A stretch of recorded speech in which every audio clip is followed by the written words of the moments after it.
बताओ कितना होगा रेडियस ऑफ जायरेशन।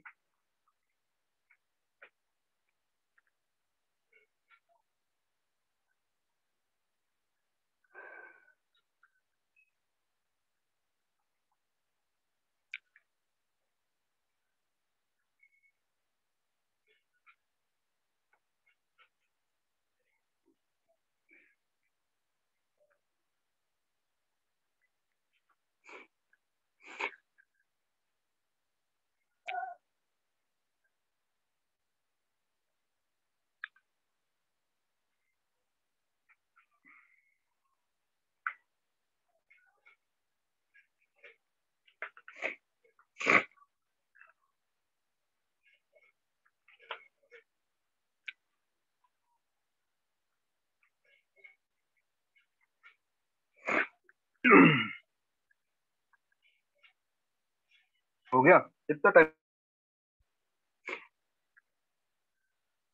सर 4 होगा।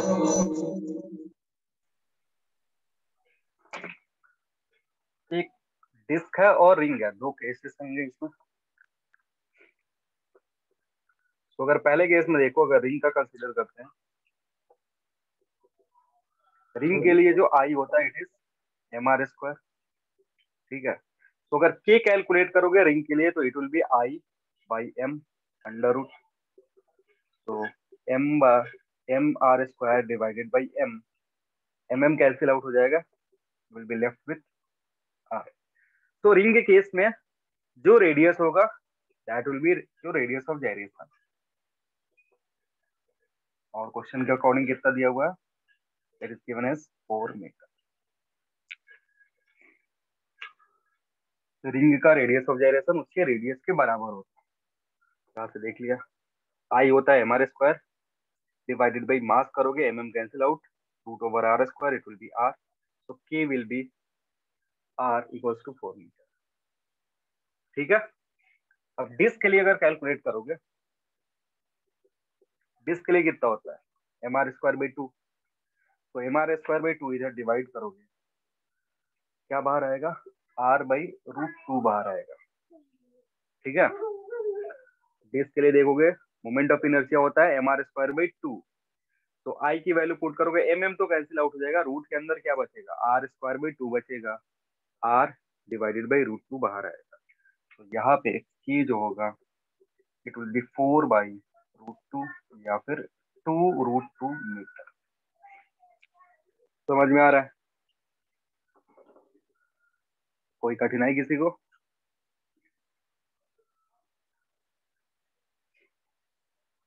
बोलो। अगर रॉड का बोला जाए, what is radius of gyration of rod about its one of the end about an axis passing through one of its end. कितना होगा रॉड के लिए, अगर लेंथ एल है रॉड का, तो radius of gyration of rod about an axis passing through one of its end if length of rod is L। कितना होगा रेडियस ऑफ gyration,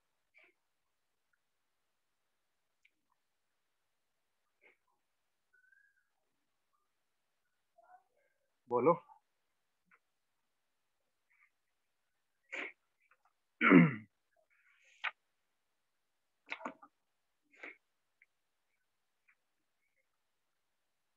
चलो एक और एग्जांपल डिस्कस कर दे रहे हैं, यही वाला। तुम्हारा ये तुम्हारा रॉड है, इसका लेंथ दिया हुआ है L, मास दिया हुआ M, इसका moment of inertia I Y Y कितना होगा, इट विल बी ml²/3। तुम्हें क्या करना है, रेडियस ऑफ जाइरेशन निकालना, और रेडियस ऑफ जाइरेशन होता है k equals to I by M.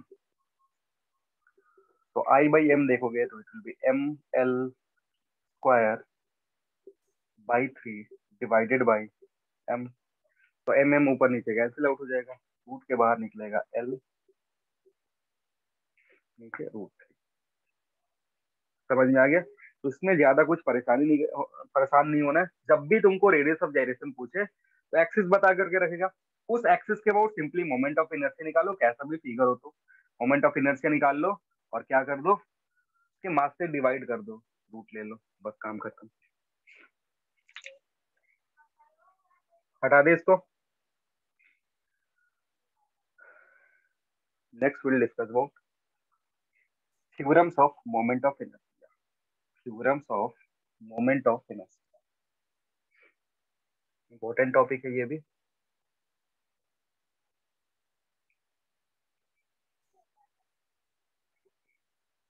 Theorems of moment of inertia देखना दे रहा।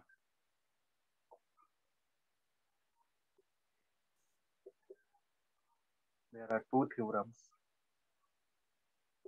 of moment of inertia. कौन कौन से होते हैं, किसी को पता है?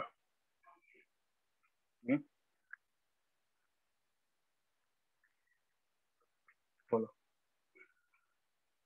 दो थ्योरम होता है मोमेंट ऑफ इनर्शिया का, क्या क्या होता है? नहीं मालूम? Perpendicular axis theorem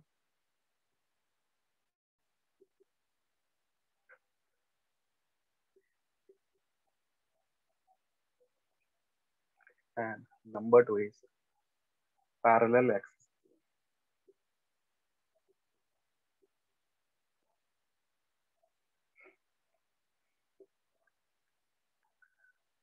One is perpendicular axis theorem and another is parallel axis theorem.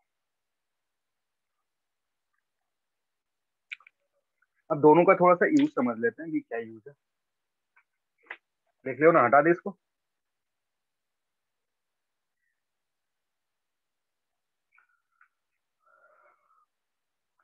समझते हैं कि क्या हो रहा है।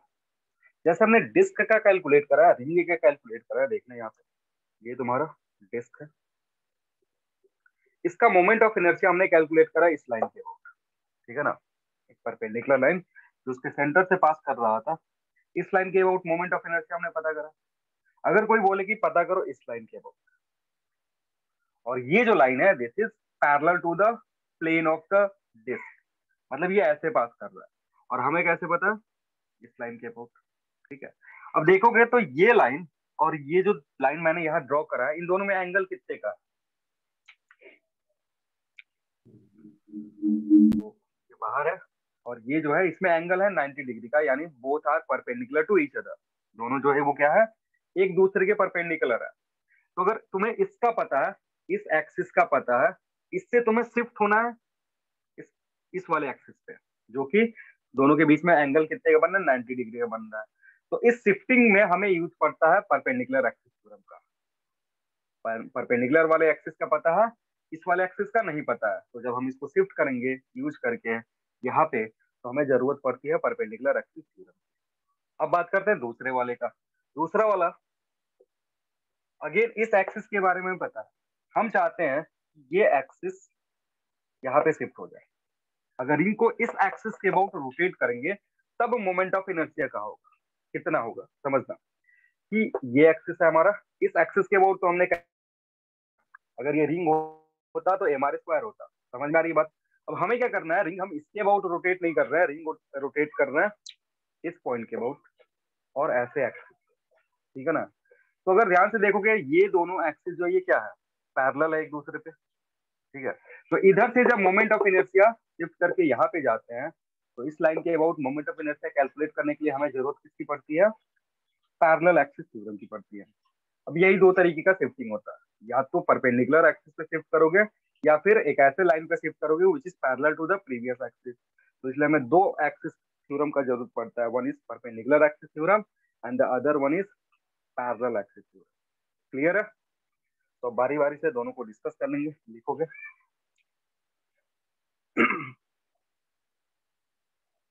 परपेंडिकुलर एक्सिस थ्योरम,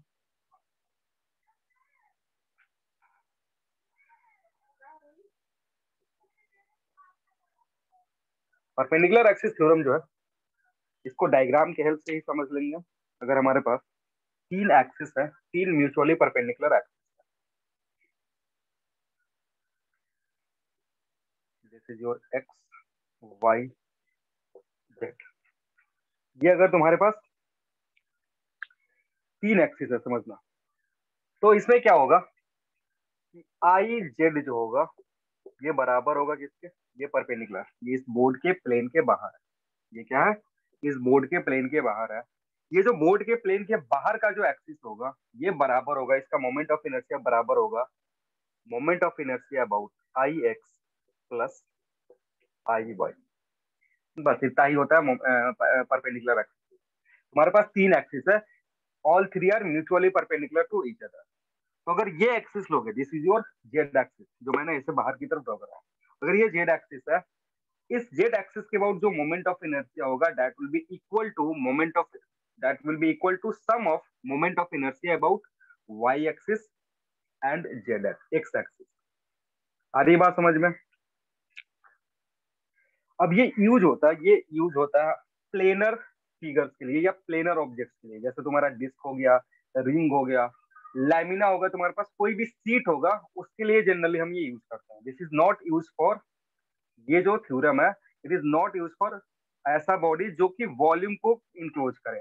मतलब परपेंडिकुलर एक्सिस थ्योरम हम कभी भी जो तुम्हारा स्फीयर है, हॉलो स्फीयर, उसके लिए यूज नहीं करेंगे, या सॉलिड स्फीयर है उसके लिए यूज नहीं करेंगे। कैसे बॉडीज के लिए यूज होगा? ये सीट्स के लिए यूज होता है या लैमिना के लिए यूज होता है, जो 2D प्लेन में फिगर बन रहे हो। आ रही है बात समझ में? क्लियर है? तो लिखना, इसका वर्डिंग भी लिख सकते हो।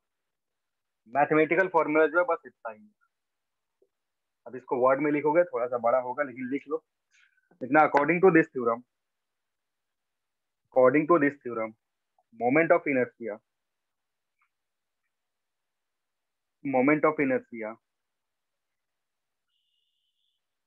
of a 2D object of an 2D object, moment of inertia of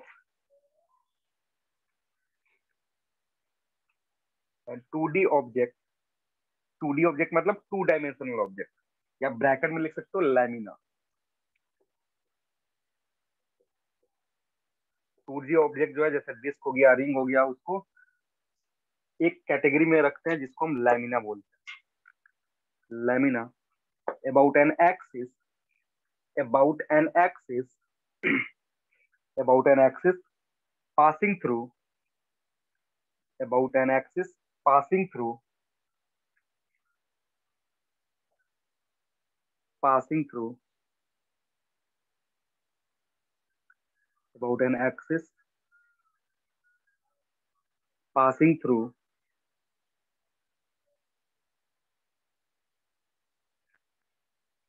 sorry, passing through मतलब about an axis perpendicular to लिखना, वो पासिंग थ्रू हटा दो। About an axis perpendicular to about an axis perpendicular to perpendicular to perpendicular to plane perpendicular to plane of the lamina about an axis perpendicular to plane of lamina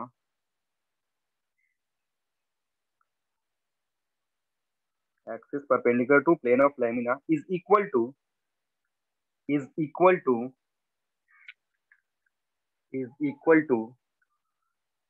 sum of is equal to sum of is equal to sum of moment of inertia is equal to sum of moment of inertia is equal to sum of moment of inertia about about two mutually perpendicular about two mutually perpendicular about two perpendicular about two mutually perpendicular axes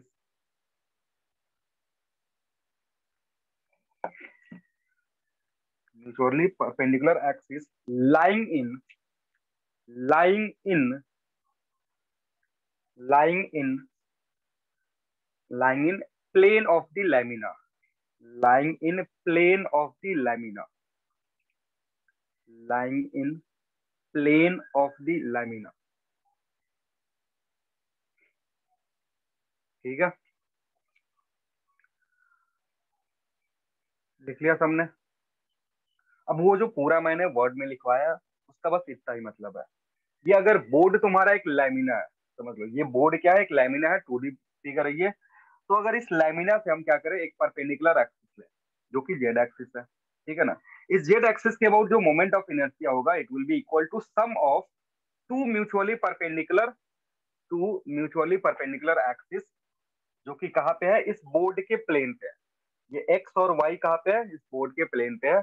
और इनके intersection से ये Z पास होना चाहिए। ऐसा नहीं कि ऐसा लाइन ले लो, एक ये और एक ये, और बोलो जेड सर इधर से पास हो, ऐसा नहीं। जेड कहाँ से पास होना चाहिए, एक्स और वाई के इंटरसेक्शन से पास होना चाहिए। In that case I Z बराबर होगा आई एक्स प्लस आई वाई के। समझ में आ गया? कोई कंफ्यूजन किसी को यहाँ पे नहीं है?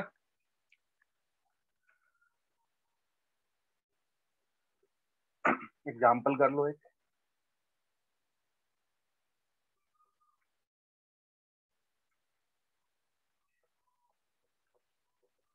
Find moment of inertia of a ring of mass m and radius r about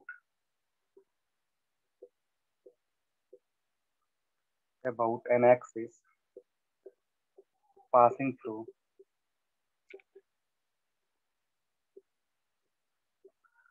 one of its diameter.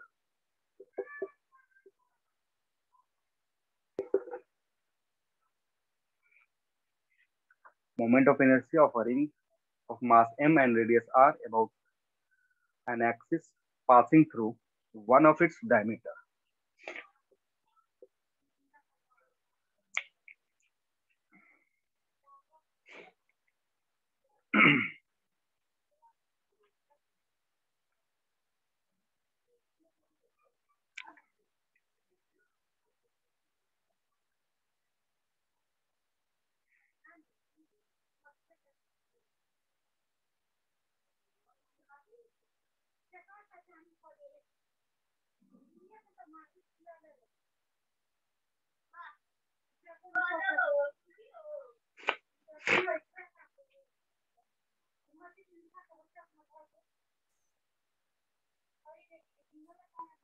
होगा?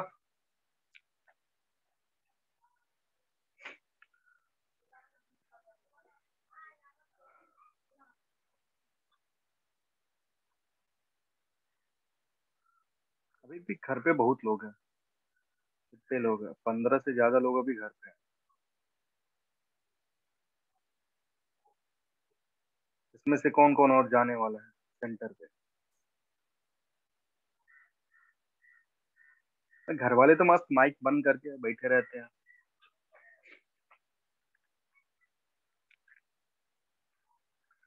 बोलो, कर पाओगे इसको? तो देखो क्या बोल रहा है।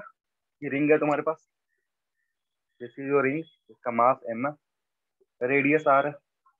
लेकिन इस बार हमें एक ऐसा एक्सिस लेना है जो इसके एक डायमीटर से पास करे। डायमीटर से पास करने का क्या मतलब हुआ, ये रिंग के प्लेन में ही होगा, रिंग के प्लेन में होगा। हमें किसके बारे में पता है, इस एक्सिस के बारे में पता है। तो जब भी ऐसा कोई क्वेश्चन दे दिया जिसमें तुम्हें परपेंडिकुलर वाले एक्सिस के अबाउट पता है, और उसने क्या कर दिया, शिफ्ट करके प्लेन में कर दिया, तो कैसे कैलकुलेट करेंगे हम? लेंगे तीन एक्सिस इसके लिए। दो एक्सिस जो फिगर दिया हुआ है उसके प्लेन में होगा। तो this is your x axis, this is your y axis, और इधर से पास होगा जेड एक्सिस। ये तुम्हारा जेड एक्सिस है। इस जेड एक्सिस के अबाउट तुमको मोमेंट ऑफ इनर्शिया पता है। जो भी तुम्हारा जेड एक्सिस है उसके अबाउट तुम्हें मोमेंट ऑफ इनर्शिया पता है। How much is I Z? I Z की वैल्यू बताओ। आई जेड की वैल्यू होगी एम आर स्क्वायर। अब देखो, हमने अभी पढ़ा कि आई जेड जो होगा ये बराबर है किसके, आई एक्स प्लस आई वाई के, परपेंडिकुलर एक्सिस थ्योरम। नेक्स्ट चीज क्या है, यहाँ पे अगर देखो कि ये डायमीटर या ऐसा कोई भी डायमीटर लोगे, सबके अबाउट जो रिंग रोटेट होगा उसका मोमेंट ऑफ इनर्शिया सेम होगा। क्यों? क्योंकि इसके अबाउट या इसके अबाउट या कोई भी ऐसा डायमीटर ले लो, सबके अबाउट जो रिंग होगा दैट इज सिमेट्रिक। तो यहाँ पे ऐसे केस में जहाँ पे फिगर सिमेट्रिक होता है, तो उस प्लेन में कोई भी ऐसा लाइन लो, उस लाइन के अबाउट मोमेंट ऑफ इनर्शिया क्या है, सेम होगा। तो आई एक्स बराबर होगा किसके, आई वाई के। ये चीज समझ रहा हूँ क्यों लिख रहा हूँ, आई एक्स का जो मोमेंट ऑफ इनर्शिया है मैं आई वाई के बराबर क्यों लिख रहा हूँ, सिमेट्रिसिटी के चलते, क्योंकि ये भी डायमीटर है, ये भी डायमीटर है, ऐसे बहुत सारे और भी डायमीटर होंगे, सबके अमाउंट जो मोमेंट ऑफ इनर्शिया होगा दैट विल बी सेम, जो हमें कैलकुलेट करना है। तो यहाँ से आई जेड की जो वैल्यू है that can be written as इधर 2x या फिर 2IY। समझ पा रहे हो, आई जेड की जो वैल्यू होगी कितनी होगी, इट विल बी इधर 2 ऑफ IX या फिर 2 ऑफ IY। तो तुम या तो IY निकाल लो या फिर IX निकाल लो, because all these axis are diametric axis. इसको चेंज करोगे तो क्या लिखोगे, IY जो होगा या IX जो होगा, तो IX is equal to IZ by 2, तो IZ इज MR² बाई 2 करोगे इट विल गिव IX। ठीक है, आगे बढ़े। बोलो।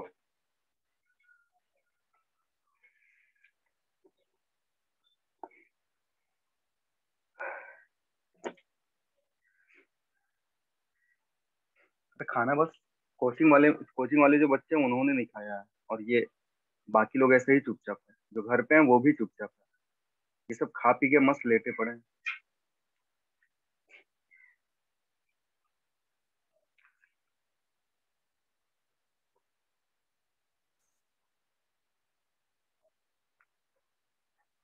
चलो एक और सवाल कर, find moment of inertia the given rectangular plate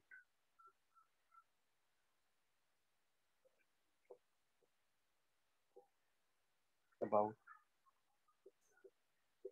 z axis।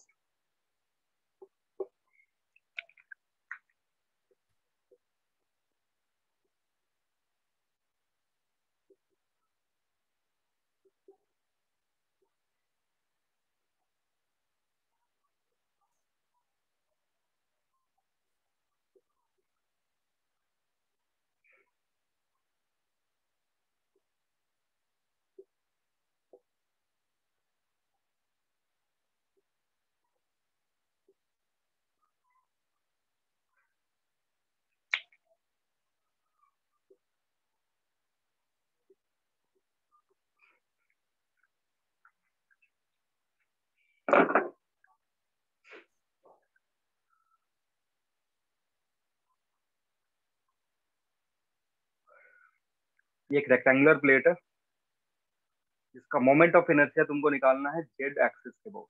Z axis मतलब के परपेंडिकुलर, दो एक्सिस, ये एक्स एक्सिस वाई एक्सिस, ये जो विड्थ है बी दिया हुआ है, लेंथ ए के बराबर है।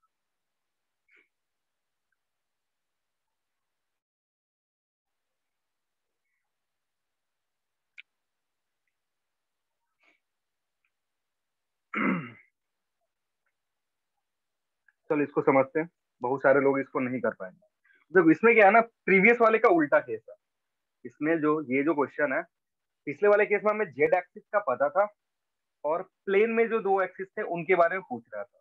इस वाले क्वेश्चन में क्या है ना, प्लेन में जो एक्सिस है उनका तुम्हें पता है और परपेंडिकुलर वाले एक्सिस का कैलकुलेट करना है। प्लेन में दो एक्सिस है, एक्स एक्सिस और वाई एक्सिस, अगर इनके अबाउट रोटेशन होता, इस एक्सिस के अबाउट रोटेशन होता और इस एक्सिस के अबाउट अगर रोटेशन होता, तो फिर उसका मोमेंट ऑफ इनर्शिया तुम बता सकते थे। तो निकालना किसका है, जेड के अबाउट निकालना। तो सबसे पहले हम समझेंगे एक्स के अबाउट और वाई के अबाउट मोमेंट ऑफ इनर्शिया क्या। अगर एक्स के अबाउट मोमेंट ऑफ इनर्शिया तुम्हें पता चल गया, वाई के अबाउट मोमेंट ऑफ इनर्शिया पता चल गया, तो फिर परपेंडिकुलर एक्सिस थ्योरम लगा करके तुम क्या कैलकुलेट कर सकते हो, जेड के अबाउट निकाल सकते हो। तो पहले एक्स के अबाउट कैलकुलेट करते हैं। ये तुम्हारा x x plus out, this length is a और ये जो लेंथ है ये बी। अब आई एक्स एक्स जो होगा, समझना यहाँ पे, आई एक्स एक्स की जो वैल्यू होगी, समझो क्या हो रहा है, ये एक ऐसा प्लेट है तो इस एक्सिस के अबाउट ऐसे रोटेट करवा रहा है, ठीक है। ऐसा प्लेट है, इस एक्सिस के अबाउट ऐसे रोटेट करवा रहे हैं। देखो जब इस एक्सिस के अबाउट रोटेट करवाएंगे ना, तो ये जो लेंथ होगा, समझना, ये लेंथ एक्सिस लेंथ के क्या हो गया, पैरेलल हो गया, एक्सिस ए के पैरेलल हो गया। अब ये कैसे बिहेव करेगा, एक ऐसा रॉड है, एक ऐसा रॉड है जिसका कुछ विड्थ है, ये जो प्लेट है जब एक्स के अबाउट रोटेट करेंगे तो ये कुछ इस तरीके से बिहेव करेगा। ये एक रॉड है जिसका हमने कुछ विड्थ दे दिया है। आ रही बात समझ में क्या बोल रहा हूँ? पहले जो रॉड था कुछ इस तरीके का था, तो जब इसके अबाउट रोटेट कर रहे थे ना, थिकनेस कम था, तो सीधे हमने लिख दिया था I x X is equal to, कितना लिखा था, 0 लिख दिया था। अभी क्या, ये जो रॉड है ना, इसका कुछ विड्थ आ गया, बी आ गया। अब इस तरीके का जब रोटेशन होता है तो इसको हम समझते कैसे हैं कि हमारे पास ऐसे बहुत सारे एलिमेंटल रॉड है। जब इसका एक्स के अबाउट एलिमेंट लोगे तो ये छोटा छोटा ऐसा बहुत सारा अगर रॉड सजा के रख दोगे, ऐसे बहुत सारे अगर रॉड सजा के रख दोगे तो it will form the given plate. आया ना? समझ पा रहे हो क्या बोल रहा हूँ? अगर ऐसे बहुत सारे हम रॉड को अरेंज करके रख दे, बहुत सारे रॉड्स को हम ऐसे अरेंज करके रख दे, तो वो क्या फॉर्म करेगा, वो प्लेट फॉर्म कर देगा। ठीक है, तो इस रॉड का moment of inertia about x कितना होगा? ये जो रॉड जिसका मास डीएम है, जिसका लेंथ डी है, इस रॉड का मोमेंट ऑफ इनर्शिया बताओ एक्स एक्सिस के अबाउट। कोई माइक ऑन करेगा और बोलेगा जिसको पता है। ये जो मैंने एलिमेंट काटा है यहाँ पे, ये जो एलिमेंट काटा है, इस एलिमेंट का moment of inertia about x x dash axis कितना होगा? बोलो। mb² / 12। 12 होगा या 3 होगा? किसके 12। अबाउट रोटेट कर रहे हैं? सेंटर के अबाउट रोटेट कर रहे हैं। मतलब ये तुम्हारा रॉड था, ये एक्सिस है, यानी ये जो छोटा सा एलिमेंट है ना, इसका जो मोमेंट ऑफ इनर्शिया निकालोगे आई एक्स एक्स के अबाउट, तो इट विल बी डीएम, क्योंकि इसका मास हमने कितना लिया, डीएम लिया। इसका लेंथ कितना है, डी स्क्वायर डिवाइडेड बाई 12 होगा। और ऐसे बहुत सारे रॉड हमने अरेंज करके रखा है, मतलब इसका इस पूरे रेक्टेंगुलर प्लेट का जो एलिमेंट है वो ये रॉड है। तो ऐसे बहुत सारे रॉड अरेंज करके रखोगे, तो आई एक्स एक्स जो होगा, it will B how much, integration D I x x, जहाँ पे अगर वैल्यू पुट करोगे तो बी स्क्वायर बाई 12 तो कॉमन आ जाएगा, इंटीग्रेशन के अंदर बचेगा डीएम, और डीएम का इंटीग्रेशन कितना होगा, डीएम का इंटीग्रेशन होगा टोटल मास के बराबर। ये डीएम, ये डीएम, ये डीएम, ये डीएम, सारे डीएम जब हम ऐड कर देंगे तो it will give total mass. तो I x X will be M B square by 12। समझ में आ रहा है बात?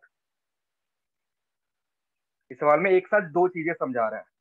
एक तो अभी हम जो फाइनल आंसर है वहां तक पहुंचेंगे, उसके पहले हम क्या बात कर रहे हैं, अगर तुम्हारे पास रेक्टेंगुलर प्लेट दिया हुआ है और उस रेक्टेंगुलर प्लेट से एक एक्सिस पास कर रहा है जो इसी प्लेन में है, तो उसका मोमेंट ऑफ इनर्शिया कैसे निकालेंगे, आई एक्स एक्स। देखो अब ये जो एक्स एक्सिस है ना, ये बी को क्रॉस कर रहा है। आई, ये जो एक्स एक्सिस है ये किसको कट कर रहा है, बी को कट कर रहा है, इसलिए आई एक्स एक्स में देखो क्या आया, एम बी स्क्वायर बाई 12 आया।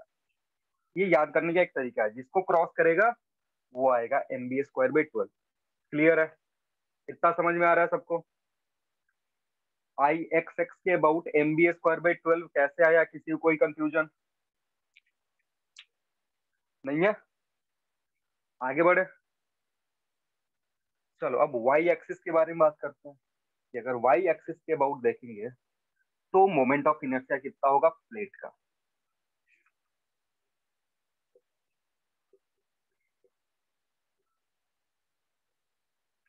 ये था तुम्हारा y axis, y Y dash axis, या फिर वाई वाई डैश।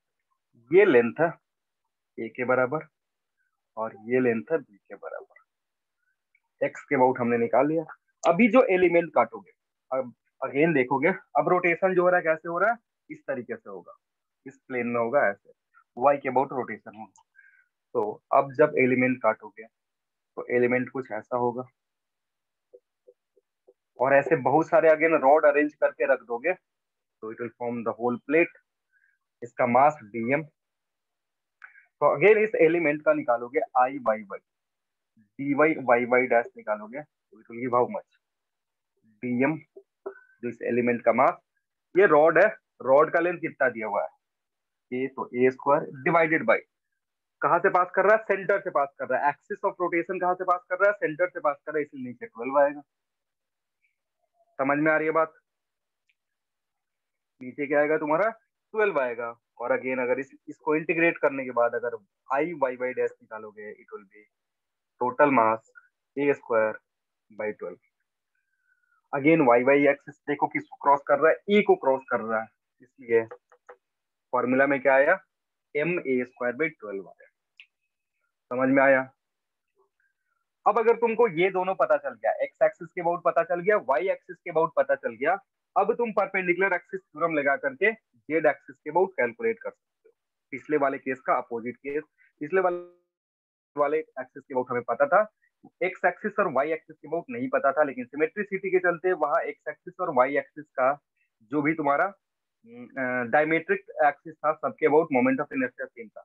यहाँ पे वैसा नहीं है, यहाँ पे ये लेंथ बी है, ये लेंथ ए है, अगर सेम होता, अगर ये लेंथ भी ए के बराबर हो जाता तो एक्स एक्स के अबाउट भी हमारा मोमेंट ऑफ इनर्शिया कितना आता, एम ए स्क्वायर बाई 12 आता। समझ में आ रही है बात।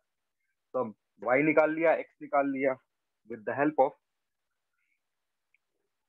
परपेंडिकुलर एक्सिस थ्योरम आप लिख सकते हो, and from perpendicular axis theorem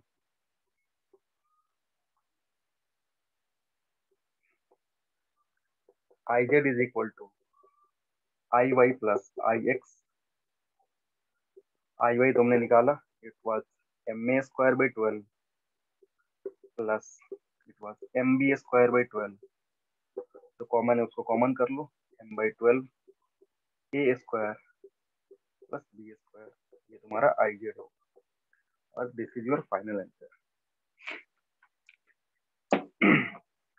तो ये क्वेश्चन से जो तुम्हारा रिजल्ट है उसको याद रख सकते हो। प्लेट का जब भी मोमेंट ऑफ इनर्शिया पूछे तो ध्यान रखेंगे कौन से एक्सिस के अबाउट पूछ रहा है, ठीक है ना। समझ में आ गया बात। इस क्वेश्चन के बेसिस पे एक मैं तुमको होमवर्क दे दे रहा हूँ, होमवर्क भी कर लेना। हटा दे इसको।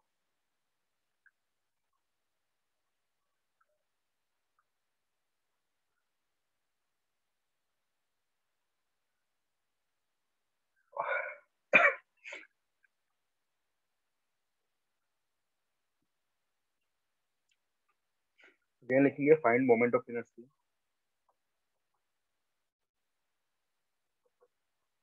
Of the given plate. अगर समझ गए हो तो क्वेश्चन लिखते ही तुम्हारा आंसर भी आ जाएगा। Find moment of inertia of given plate about z axis as shown in figure.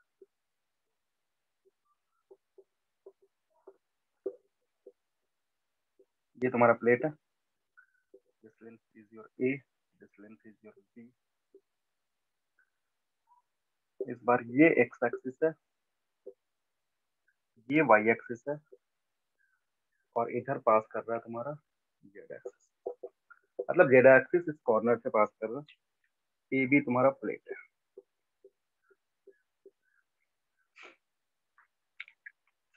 ठीक है, पहले जो एक्सिस था वो कहाँ से था, सेंटर से था, यहाँ सेंटर से उसके लिए हमने कैलकुलेट करके रखा हुआ। अभी मैंने कहा शिफ्ट कर दिया, मैंने अभी इसको शिफ्ट कर दिया इधर, ये जेड एक्सिस, एक्स एक्सिस ये है, वाई एक्सिस ये। तो अभी तुम्हें निकालना है, ये होमवर्क है तुम्हारा, अभी नहीं निकालना, घर खिलाओगे।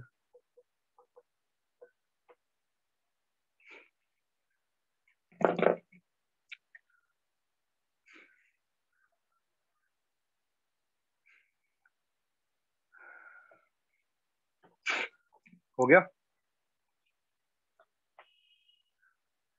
हटा दे इसको।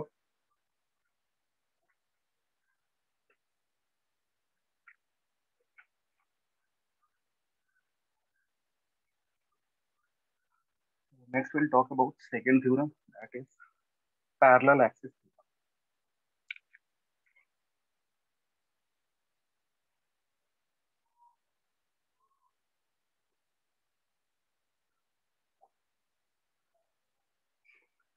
पैरेलल एक्सिस थ्योरम का भी मैं पहले मैथमेटिकल फॉर्मूला जो है वो लिख देता हूँ।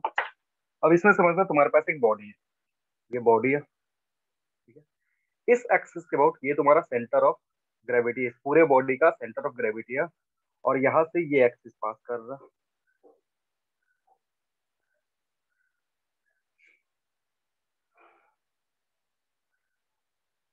सेंटर ऑफ ग्रेविटी से एक एक्सिस पास कर रहा है, और इसके अबाउट जो moment of inertia that is ICM, centre of मास है तुम्हारा। कोई भी बॉडी हो सकता है, दैट इरेगुलर शेप भी हो सकता है, रेगुलर शेप भी हो सकता है, उससे मतलब नहीं, मैं इन जनरल केस समझा रहा हूँ कि हमारे पास एक बॉडी था, इस बॉडी से एक्सिस पास कर रहा था, कहाँ से, सेंटर ऑफ मास से। उस सेंटर ऑफ मास के अबाउट हमें मोमेंट ऑफ इनर्शिया पता था बॉडी, लेकिन हमसे बोल रहा है कि एक ऐसा एक्सिस हम ले रहे हैं which is parallel to this axis, वो ये जो एक्सिस है उसके पैरेलल है, बट दिक्कत क्या है, शिफ्ट हो गया थोड़ा सा। अब सेंटर ऑफ मास से पास नहीं कर रहा है, सेंटर ऑफ मास से एक्स डिस्टेंस दूरी पे है। ये है तुम्हारा एक एक्सिस जिसके अबाउट तुम्हें मोमेंट ऑफ इनर्शिया पता है, इसको मैं ICM क्यों लिख रहा हूँ, क्योंकि ये सेंटर ऑफ मास से पास कर रहा है। ये एक दूसरा एक्सिस है दैट इज y डैश। अब जब तुम्हें सेंटर ऑफ मास के अबाउट पता है तो ये y डैश के अबाउट निकालना है, तो y डैश इज गिवन है I centre of mass plus जो इसका मास है m, और जितने से एक्सिस शिफ्ट हुआ है, एक्सिस था यहाँ पे, पैरेलली शिफ्ट हो गया इधर की तरफ, इधर की तरफ कितने डिस्टेंस से, x डिस्टेंस से, इधर भी हो सकता है, उधर भी हो सकता है, इधर भी, मतलब पैरेलली शिफ्ट हो रहा है x से। तो I can be given as ICM plus mass of the body into जितने का शिफ्टिंग हुआ है उसका स्क्वायर, तो mx स्क्वायर। इसको हम क्या बोलते हैं, पैरेलल एक्सिस थ्योरम बोलते हैं। समझ में आया?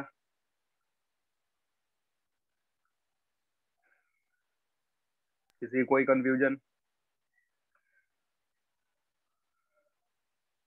तो जब भी सेंटर ऑफ मास के अबाउट तुम्हें पता होता है, फॉर्मूला में यही रिस्ट्रिक्शन है, ये सेंटर ऑफ मास के अबाउट पता होगा तभी तुम शिफ्टिंग के अबाउट निकाल सकते हो, या फिर कभी उल्टा भी हो सकता है, इस लाइन के अबाउट पता होगा हमें और सेंटर ऑफ मास के अबाउट पूछ रहा होगा, तो फॉर्मूला इसी में इसकी वैल्यू रख देंगे, ये ला करके इधर घटा देंगे, पता चले। फॉर्मूला जैसे है वैसे ही याद करेंगे, सेंटर ऑफ मास के about plus mx square. Again इसको लिख लो, ये लिखने के बाद जो वर्ड में है इसको मैं लिखवा दे रहा हूँ।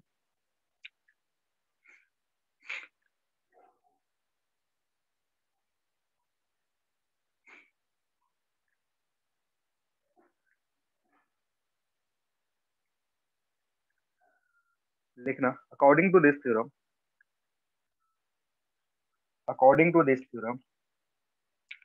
moment of inertia of a body, moment of inertia, according to this theorem, moment of inertia of a body, of a body, of a body about any axis, about any axis, moment of inertia of a body about any axis, about any axis parallel to, about any axis parallel to,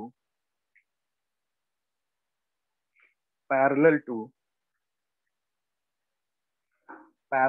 axis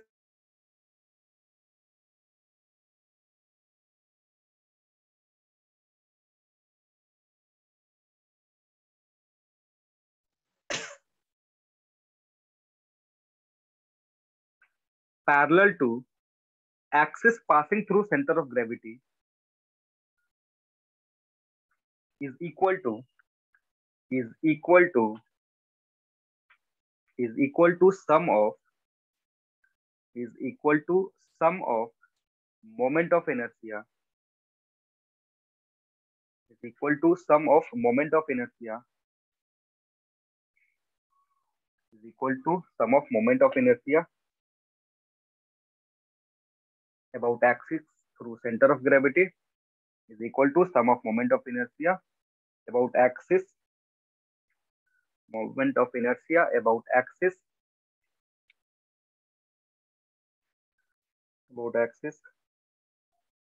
passing through center of gravity,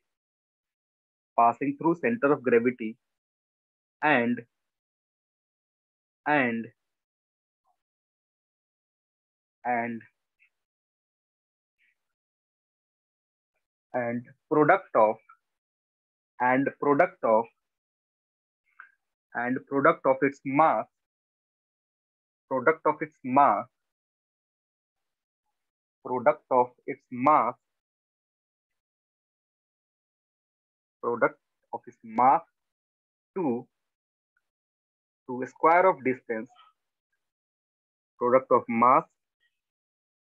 its mass to square of distance between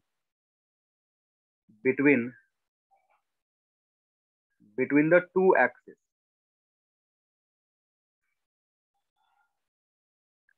ठीक है, तो wording ऐसे रखने का जरूरत नहीं है, main चीजें जो यहाँ पे उसके अकॉर्डिंग तुम बना करके लिख कि आई वाई वाई इसके अबाउट जो होगा, आई वाई वाई सी जी के पैरेलल है, ठीक है, सी जी से जो एक्सिस पास कर रहा है उसके पैरेलल है, सेंटर ऑफ मास से जो एक्सिस पास कर रहा है पैरेलल है, तब जाकर के पैरेलल ऑफ एक्सिस थ्योरम लगा देंगे। और इस पे कोई रिस्ट्रिक्शन नहीं है, ये 2D पे भी लगेगा, 3D पे भी लगेगा, ये किसी टाइप का ऑब्जेक्ट पे लग सकता है, मतलब रिंग पे लगा लो, डिस्क पे लगा लो, या फिर तुम्हारे पास स्फीयर है, हॉलो स्फीयर है, सिलेंडर है, ये सब पे लगेगा। क्लियर? इसलिए इसके लिए मैं ऐसा कुछ नोट नहीं लिखवा रहा हूँ कि it is applicable only to lamina या कुछ ऐसा चीज, ये सब पे एप्लीकेबल है। इसके लिए भी एक एग्जांपल डिस्कस कर ले रहा हूं। ये तुम्हारा रिंग है,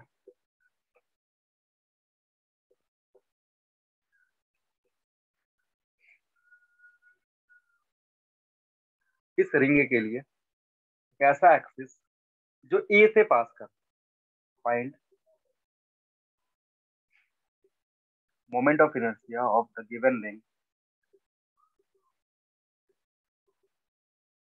about an axis passing through point A as shown। Again इसका मास m ना, रेडियस r।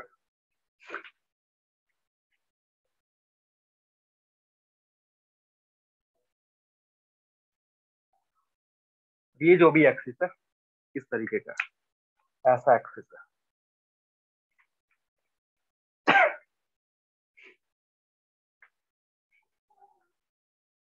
तुम्हें पता किसके बारे में? तुम्हें इस एक्सिस के बारे में पता है। अगर यहां से एक लाइन पास करता, this is your CM, centre of मास से जो पास करने वाला लाइन है, उस एक्सिस के अबाउट तुम्हें पता है, तुम्हें निकालना किसके अबाउट है, ये वाले एक्सिस के अबाउट। तो अगर ध्यान से देखोगे तो कितने का शिफ्टिंग हुआ, रेडियस के बराबर का शिफ्टिंग है, और ये दोनों एक्सिस चूंकि पैरेलल है, तो अगर आई ए निकालोगे, आई ए बराबर किससे होगा,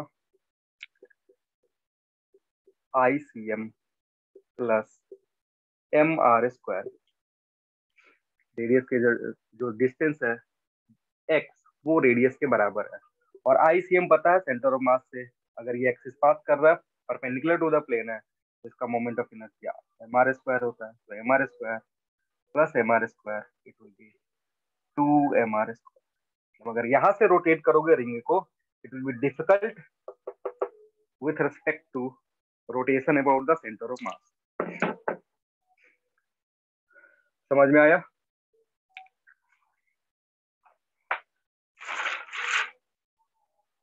चलो, तो इससे रिलेटेड जो क्वेश्चन है वो आगे क्लास में और भी करेंगे। किसी कुछ डाउट हो तो पूछ लो,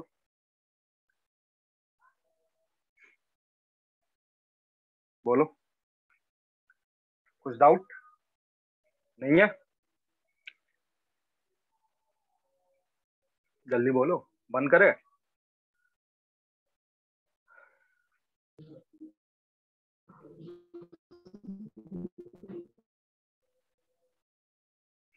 चलो ठीक है, फिर लिख लो, और डाउट नहीं है तो फिर जा सकते हो। Thank you everyone.